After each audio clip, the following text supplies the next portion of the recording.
Today, I want to play a little game here, a game of compare and contrast between Donald Trump and those on the left who would like to replace him. It's an important exercise because we can never forget how chaotic the world would be right now had Trump not won the White House last November.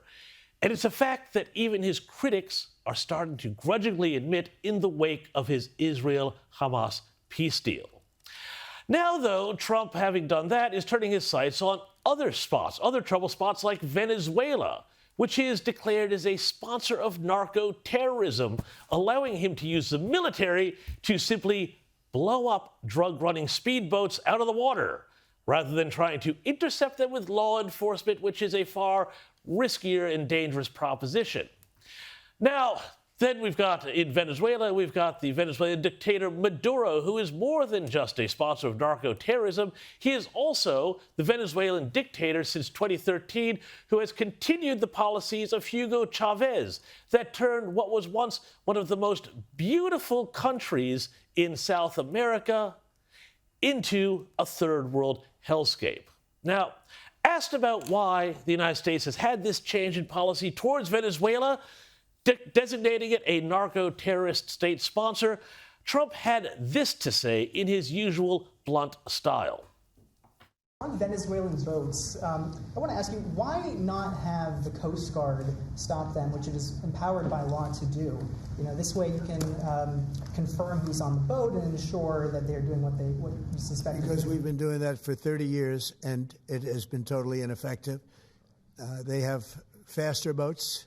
Some of these boats are seriously, I mean, they're world-class speedboats, but they're not faster than missiles. But we've been trying to do that for years. But they're not faster than missiles. Trump has also said that he has authorized covert CIA operations inside Maduro's Venezuela, though I'm not sure how covert they might be now that they've been announced. And also, I certainly hope the boys from Langley still have it in them to overthrow the occasional unfriendly Latin American dictatorship, especially in a day and age when it's a little more complicated than taking over the radio station and driving tanks up to the presidential palace. But according to Trump, all of these actions have freaked Maduro out and caused him to come cap in hand. And he's expressed this in only the way that Donald Trump can.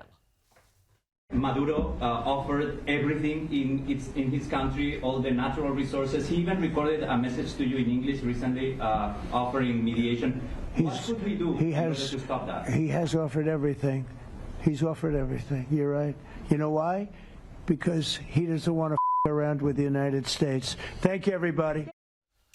That's right. Maduro has been FAing around, and now he doesn't want to FO, as the old saying goes. And it's a smart move by him if it's true, but we'll see what happens there, because Trump's no-nonsense style is all about using his blunt transactional negotiating techniques backed up by force, a skill he learned in the bad old pre-cleanup days of New York City's construction industry.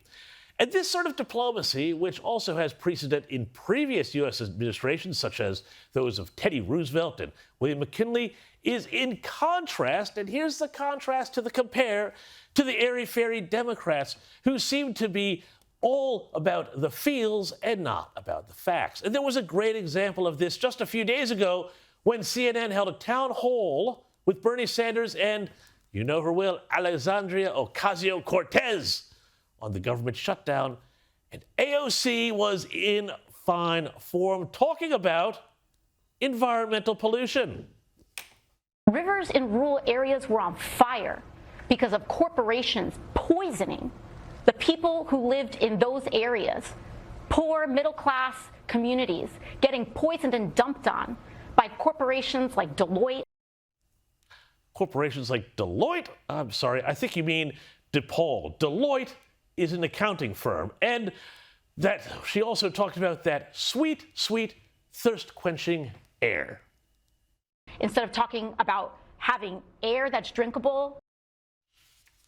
Ah, yes, that cool, refreshing drink. And she also talked about whether or not illegals should get taxpayer-funded health care. But can I ask you on this to follow up? Because you said that it is federal law that people, undocumented immigrants, can't get Medicare, Medicaid, the Obamacare subsidies. Do you believe that should be the law, though? Or do you think undocumented immigrants should have access to federally funded health care? I believe personally that health care is a human right. I believe that every person should be able to go to the doctor.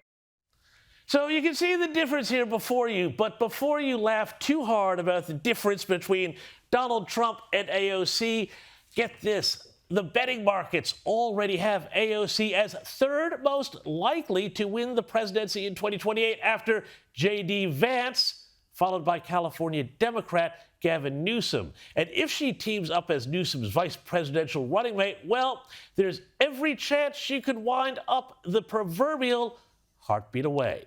God help us all, because none of these good things are happening. None of these good things that are happening today would be happening had we wound up with Kamala and all that would have gone on with that. And we are not continually vigilant. If we're not continually vigilant, that is what will happen. And that, my friends, is your truth bomb this week.